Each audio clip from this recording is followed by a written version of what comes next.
طيب اهلا بيكم معاكم الفيديو الثالث لينا في السلسلة بتاعتنا. النهاردة هنبدأ نعرف احنا وصلنا لحد فين بشكل سريع. بشكل سريع دلوقتي احنا بقى عندنا خلاص عرفنا ازاي نعمل بوت على التليجرام، وازاي نستقبل منه رسائل، وازاي نرد عليه، وازاي في نفس الوقت لما نستقبل منه رسالة ونرد عليها نعديه على AI agent.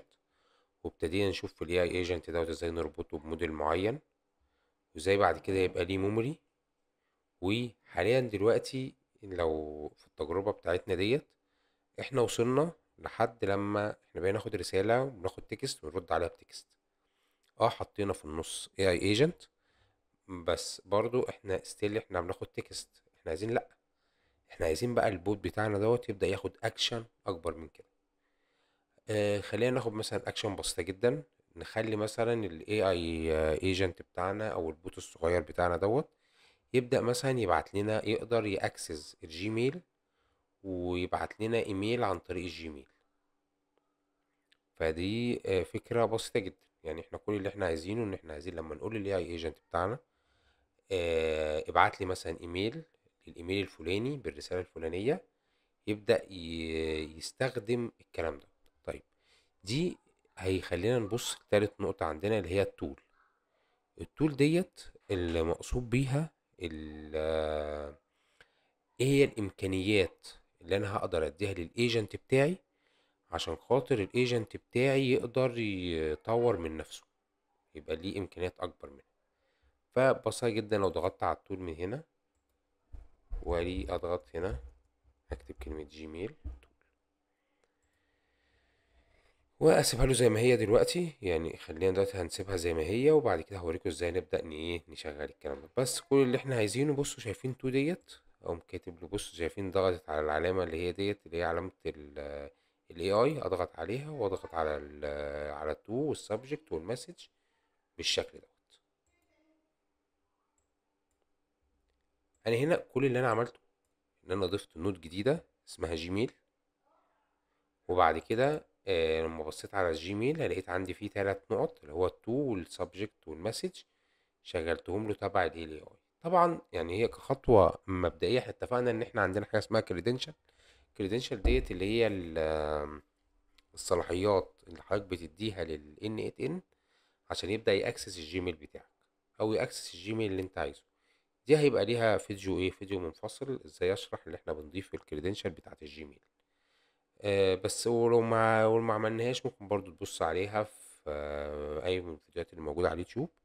هتلاقي فعلا في ناس كتير بتشرحها ازاي تقدر تعمل كريدنشال خاصة بالجيميل، لكن احنا بإذن الله هنضيفها عندنا في القناة يعني.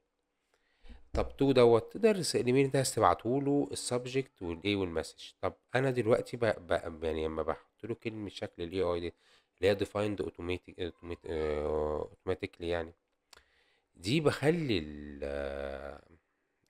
يعني الايجنت ذات نفسه هو اللي يبدأ يسيت الانفورميشن دي، بدل ما اخدها انا بطريقة ستاتيك او بطريقة طبيعية من النود اللي قبليه. فتعال نجرب الكلام دوت ونشوف هل الكلام ده هيشتغل معانا ولا لا. نقول له تيست، واجي اقول له هنا ابعت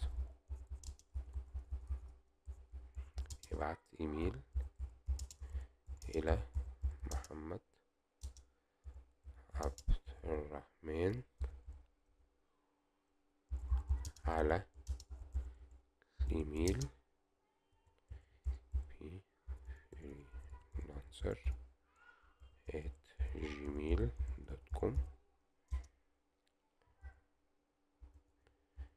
بعنوان اهلا بيك في ان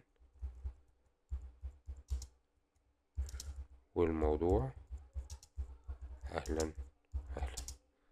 تعالوا نجرب الكلام ده. نبص هنا، بدأ يأكسس وفعلا استخدم التول اللي هي تبع الجيميل، وقال لك هنا انا بعت قمت بارسال البريد الالكتروني لمحمد عبد الرحمن والكلام ده. تعالوا نبص بقى نفتح الجيميل،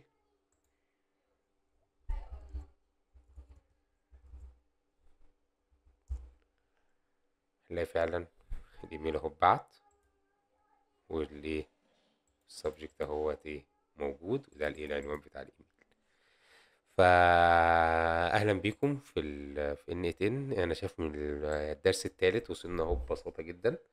بقينا نقدر نستخدم الاي اي ايجنت او الورك فلو بتاعتنا، بقت تبقى ليها فايده اكبر وبقى ليها امكانيات اكتر باذن الله. وشكرا جدا ليكم.